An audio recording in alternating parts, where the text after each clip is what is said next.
Reinaldo, sobre o teatro, do incêndio, da reconstrução, do começo, que foi uma ideia do seu pai. Conta essa história. Estavam para solenizar os 100 anos da Sociedade de Medicina de Pernambuco. O diretor era o professor Otávio de Freitas. E reuniram-se os professores, inclusive papai, para imaginar alguma coisa com a qual pudessem realizar um evento correspondente aos 100 anos. E alguém disse, não vamos nos pegar a declamadoras, cantoras, intérpretes. Vamos ver se a gente faz alguma coisa diferente. Isso foi em 1940, 41. Já meu pai vinha com um pedigree completo em matéria de teatro, porque ele, desde cedo, era exímio pianista, deu concertos com 11 anos de idade em Madrid. E houve um episódio curiosíssimo, e a esse concerto em Madrid, o cônsul brasileiro em Madrid compareceu nessa noite.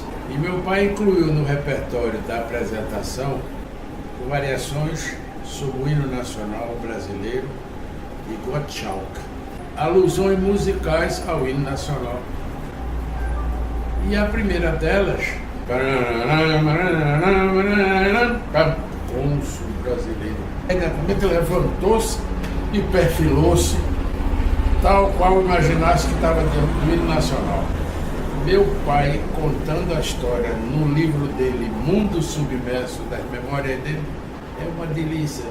Quando ele disse, eu tive que arranjar uma maneira de reduzir, concentrar as variações num pouco, a fim de que o embaixador pudesse sentar. Isso é um episódio da vida dele maravilhoso. Ele não foi criado pelo pai Bianor e pela mãe Maria Almeida de Oliveira. Irmã do pai dele, Dona Clotilde de Oliveira, foi uma grande educadora e dona do melhor colégio que havia na época aqui no Recife, o Colégio Pritaneu. Esse colégio Pritaneu reunia o que havia de melhor na sociedade pernambucana, recifense. E meu pai era criado lá dentro do colégio pela tia Dona Clotilde, com um rigor muito absoluto. Por quê? Porque ele dominava o piano e o colégio era de moças. E as moças ficavam todas, pela beleza que ele tinha, era um rapaz muito bonito, ficavam de olho nele, né? Tinham refeições, almoço, jantar no colégio.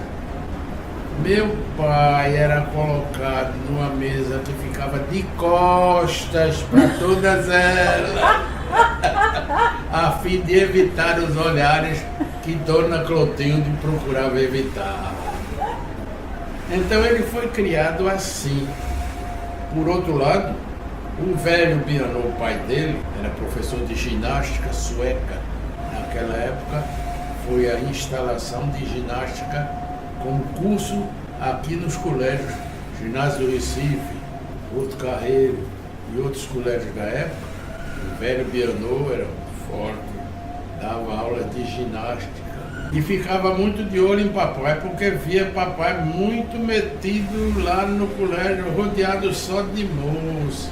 Meu avô era rigoroso, tinha um palavreado forte.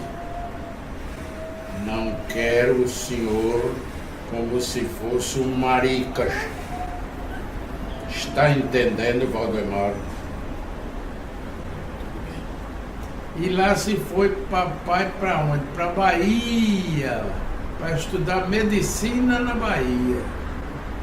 Na Bahia ele então dominava os saraus da época, 1920, 21, 22. Era de se perguntar pelo telefone, olhe, vai ter um sarau na casa dos Torres, sexta-feira. Valdemar vai. Ah, então eu vou. Então quando ele chegava lá, dominava.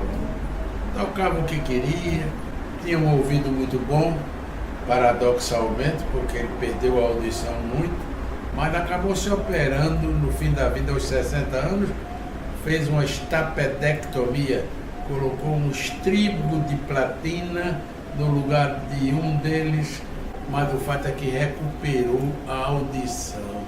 Ele dizia para mim: meu filho, toalha faz barulho.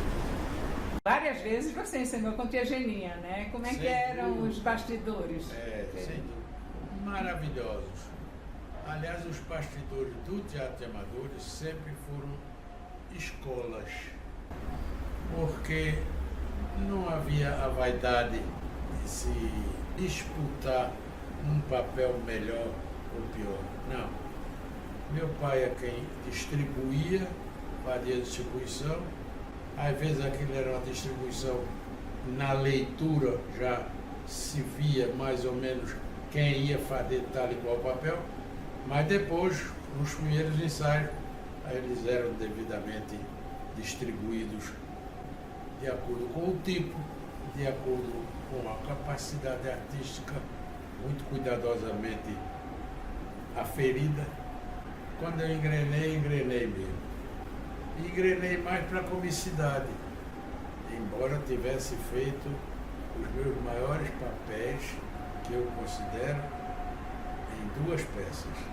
A primeira, A Ceia dos Cardeais, de Júlio Dantas, peça portuguesa em versos. Eu fiz o papel do cardeal Gonzaga.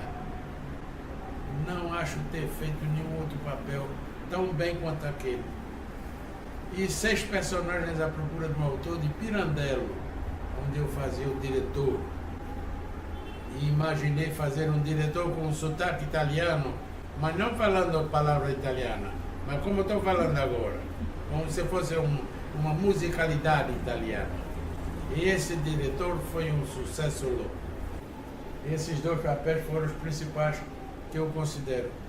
Mas fiz tantos papéis na vida, mais de 60, 70 peças.